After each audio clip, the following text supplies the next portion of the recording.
Right, so in this video we're going to look at fractions, and we're going to be practicing and also thinking about multiplying fractions, both ordinary fractions, improper fractions, but also mixed numbers, so whole numbers and fractions. Alright, well let's start straight away with a problem.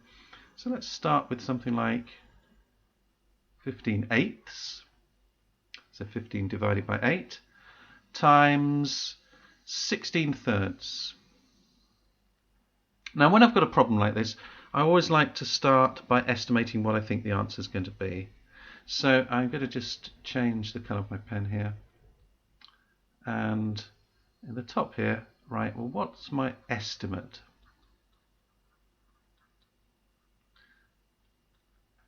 I'm going to estimate that 15/8 is approximately equal to, well, 2, because 15 divided by 8 is nearly 2, isn't it? It's 1 7/8. 16 divided by 3, well, that's approximately equal to 5. It's actually 5 1/3.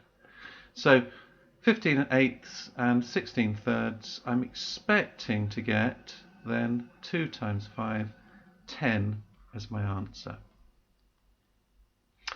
Alright, let's work the problem through then and see if that is actually what we get. Now I started off by saying that this is 15/8, so let's write that out in full. 15/8 times 16/3. In other words, 15 multiples of an eighth and 16 multiples of a third. And we know that multiplication is commutative, so we can simply rearrange this as 15 times 16, let's bracket that out, times an eighth times a third. And all I'm doing is separating out, in fact, the numerator, let me show you, the numerators and the denominators. We've got an eighth here and a third here. We've got 15 of them and 16 of them. So I'm going to multiply out my 15 times my 16, my numerators, and I'm going to multiply out my denominators, 8 times 3, or an eighth and a third. Okay, let's show you. So 15 times 16, that's going to be, let's do that mentally. So I'll use the distributive law and go 16 times 10 is 160, and 16 times 5 is 80, so that's 240. Okay, and I've done that very quickly because I want really to think about these, which are a bit trickier to think about. Okay, what's an eighth times a third?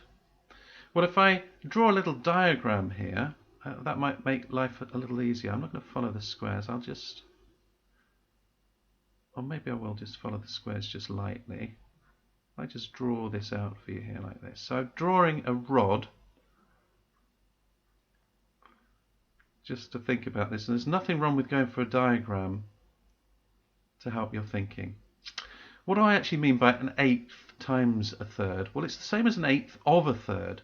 If I took a third of this, in other words, I make a division here, remove this 2/3 here, an eighth is going to be, we'll cut it in half, and then cut it in half again, and then cut it in half again. So it's going to be this bit here. Let's just use a different colour here. Let's just colour in that bit there. Okay, so there's my eighth. Now if I multiply an eighth times a third, then it should make it clearer. Let's just get this. It should make it clearer why that's a 24th.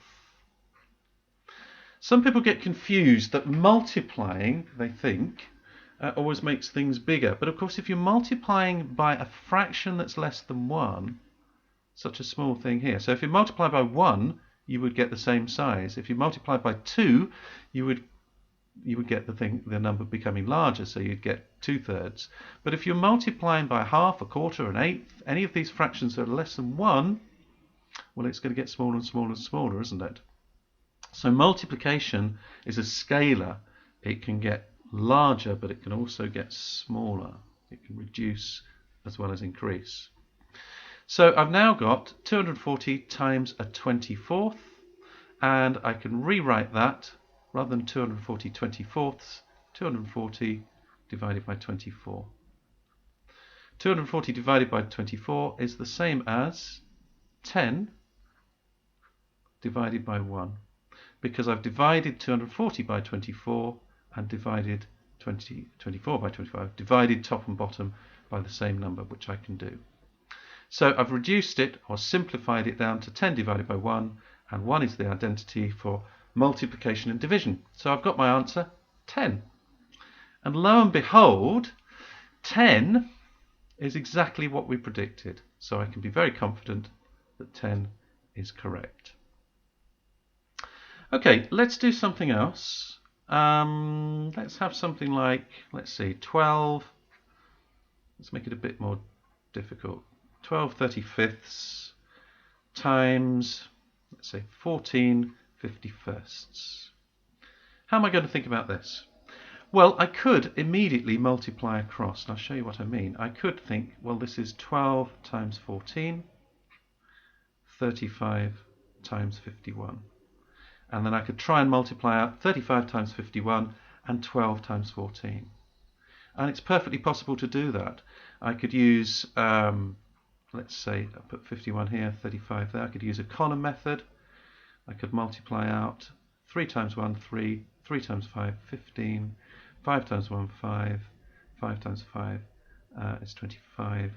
And so what have I got? 5, 8, 7, 1. Okay, a very large number indeed.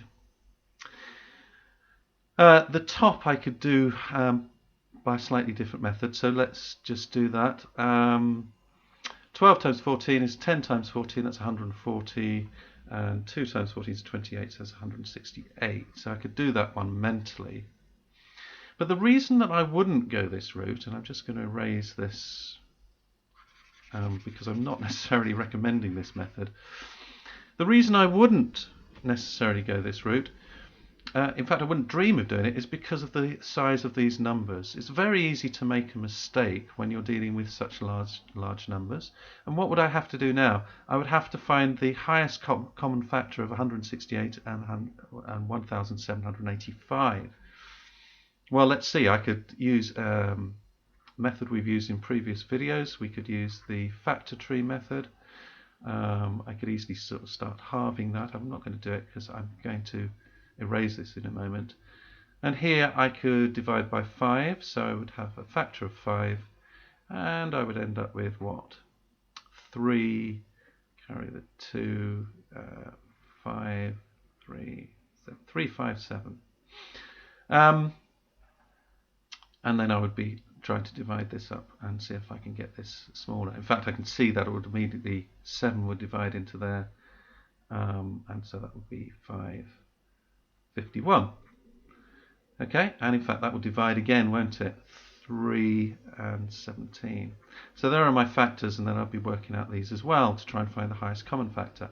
Now, I'm going to erase all this because I hope I've done enough to show you that if we just multiplied across, which is what a lot of people tell you is the method to use, we would get into some quite deep water. We would get into some sophisticated calculations that may give us some trouble, may introduce mistakes.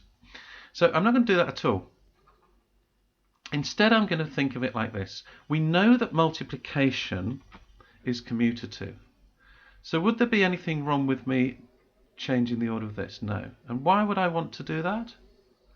Well, because I can then see, once I've written them over the top of one another, that 14 35ths, in fact I could rewrite this, 14 divided by 35 times 12 divided by 51.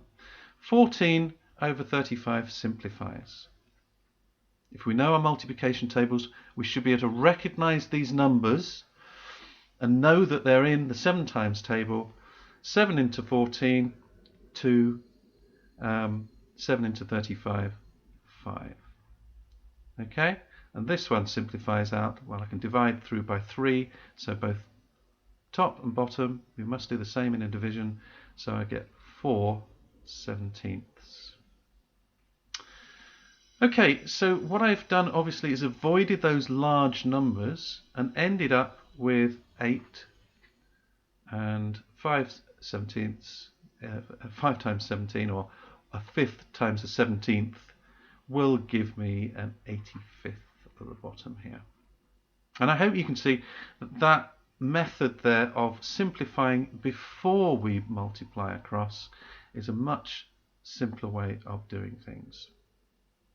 Okay, now one thing we didn't do here, and I deliberately avoided doing it, was estimate before we began our calculation. And that's because realistically, let's just change our ink color here.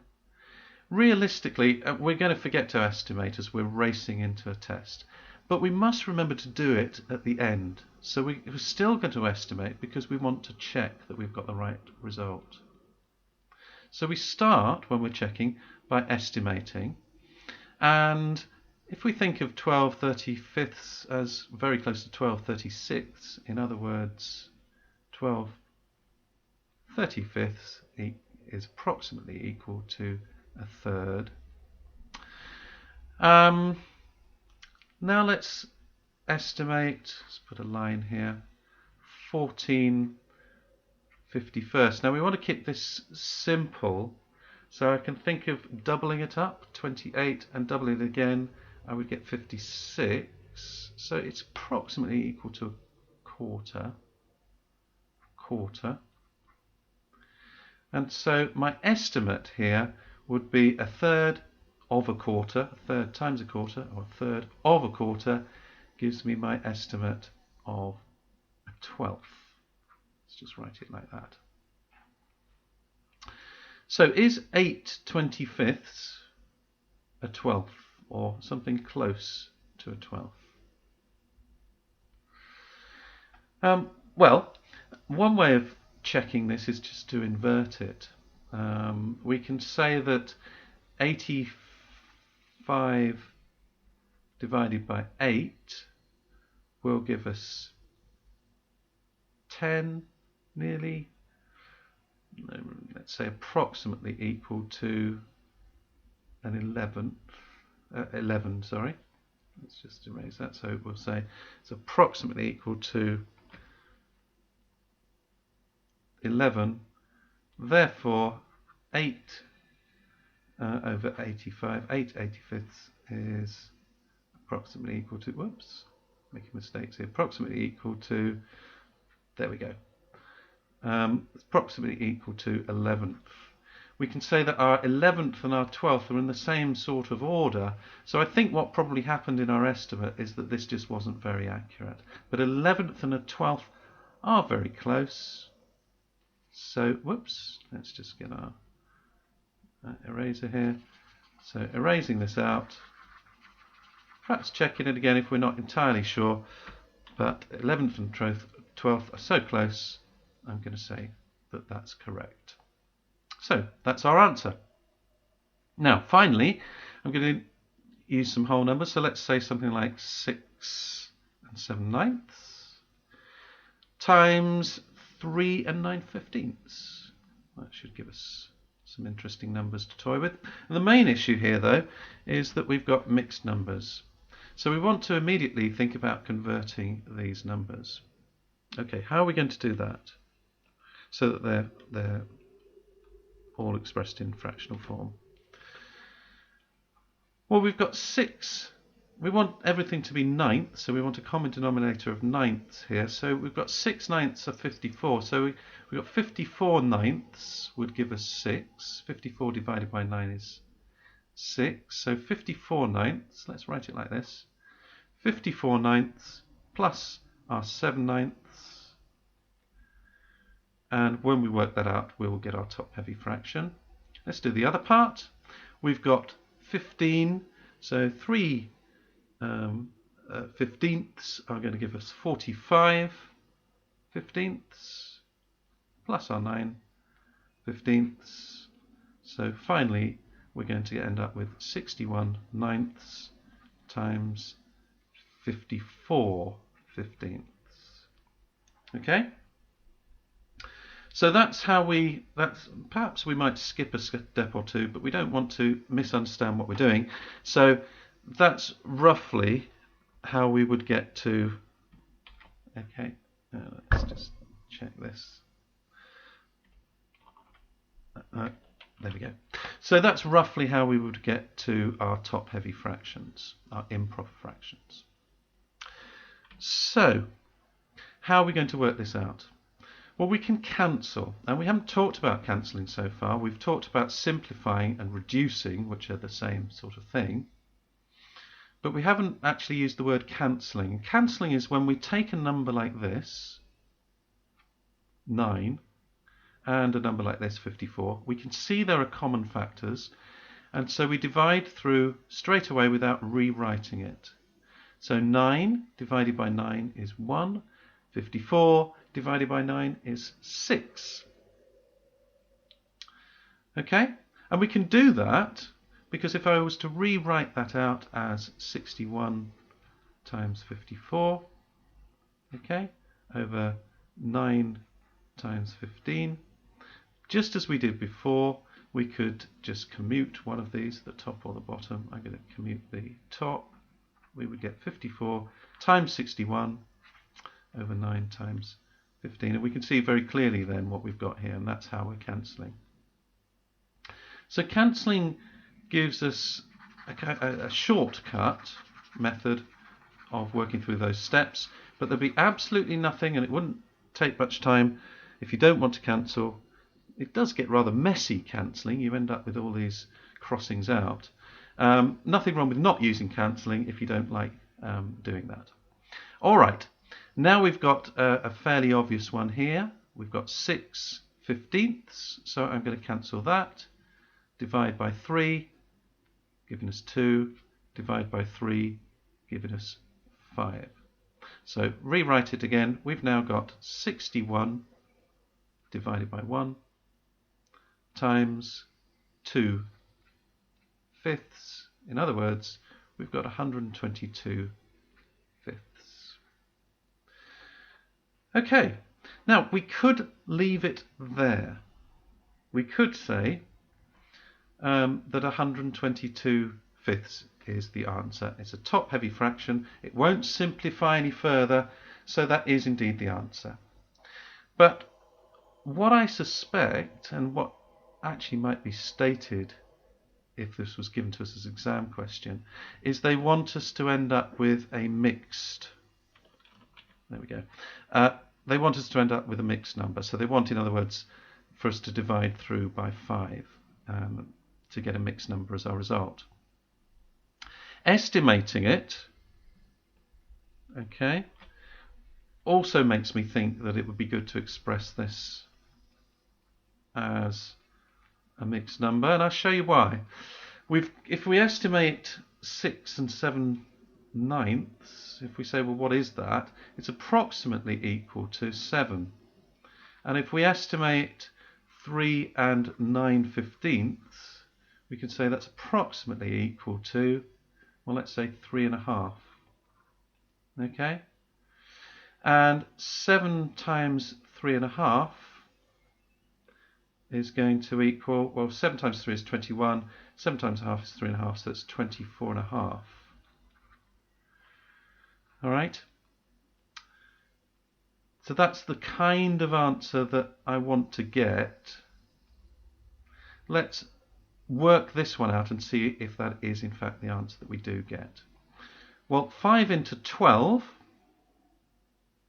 is 2, so using just short division here, carry the 2 here. 5 into 20 gives us 4, and 2 remainder, in other words, 2/5. So I can now compare my 24 and 2/5 with my 24.5, and I'm confident that this was correct. So estimating is a very, very useful check. It's important that if you don't do it at the beginning, although it's a good idea to do it at the beginning, you do it either midway through or at the end when you're checking your answers. We've also seen that with multiplication there are lots of shortcuts that people use, and they use them for good reason. So there's no reason to say, well, cancelling, you shouldn't do that, or if we've used any shortcuts here, you shouldn't do that. It's important to learn how to use those shortcuts, but it's also important to understand exactly why we're entitled to use them, so that we're not just using them unthinkingly as algorithms.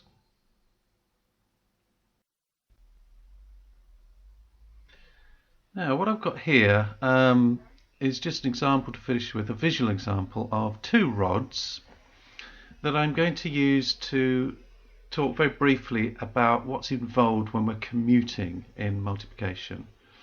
And finally, I want to show a couple of 3D examples of multiplication of fractions, so we can see again visually what's actually going on.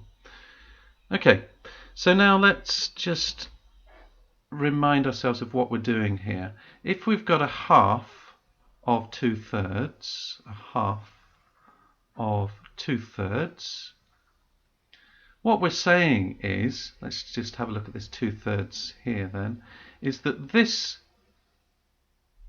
rod here, or this part of the rod, the 2/3 here, is divided in half. In other words, and I've already got a mark there, in other words, we're dividing it down here. Okay? And the result is going to be then 1/3. It's this length here. Now, if we commute that to say equals 2/3 of a half, we need to look at the other bar and just think this through. We've got a division again into 3 this time, and we're going to take 2/3 of that division, so in other words here, and this is again our third. So we can see from this visual example that multiplication of fractions, like multiplication of whole numbers, it is commutative, but we shouldn't take this for granted, because in division it won't work out to be the same, and it's just a kind of miracle of maths that with multiplication, as with addition, if we work it through this way, half of 2/3, it's exactly the same, the result is exactly the same as working it through this way, 2/3 of a half. So it's just one of those things, and it's a miracle, because it makes life a lot easier to be able to commute multiplication. It makes all our calculations a lot easier, as we've seen in the video. We use it so many times, and being fluent in maths means being able to know, first of all, when you can commute, and to use the fact that you can commute fluently as much as you can to make life easier for yourself. Okay, now let's just draw, just bring up, I suppose you could call this an area. So if these are lengths, this is an area. And what we'll do now is we'll just divide that area down in this direction here. So what we've got is 1/3 of that area. So that area is 1/3 of the original area. So we can say that what we've got here is 1/3 of 1. And if we then divide the area again here, then we can say what we've got here is a half. So we divided that in half. So we can now say that we've got 1/3 times 1. Well, let's just commute this so we can get rid of the 1 because the 1's an identity. We can say a half of 1/3, or 1/3 of a half, and we end up with a 1/6. So the reason to work that one through is because I wanted to show you that multiplication of fractions is in fact repeated division. And understanding the reciprocal relationship, the inverse relationship, if you like, between multiplication and division is particularly important, because when we're multiplying by a fraction, we're actually dividing by the number underneath, the denominator. Okay, so if I draw up a block like this and I divide that off, let's take a third there and then divide that into a half and then let's say a quarter here. Okay, and what we've got now is a lot of division going on. We have divided and divided and divided, but with fractions what we're saying is, what did we do? We had a third, so we made a slice to create a third, and then we made another slice to create a half. We halved our third, and then we created another slice to make a quarter. In other words, we had a quarter of a half of a third of the original block.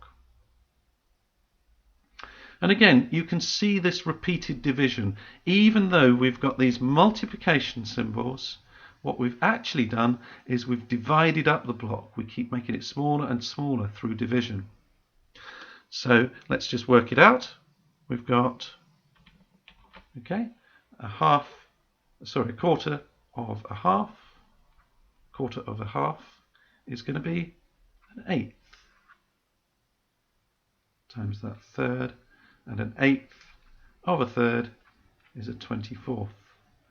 So here again we've got this idea that the block here is much smaller than the original block, and so multiplication by fractions is going to give us something much smaller. We've got a 24th now of the block. Okay, well I hope visualizing it makes it a bit clearer. It's important, I think, to go through these visual steps, but of course when we're actually working with fractions, very often we're not thinking visually, we're working with the numbers and understanding those rules.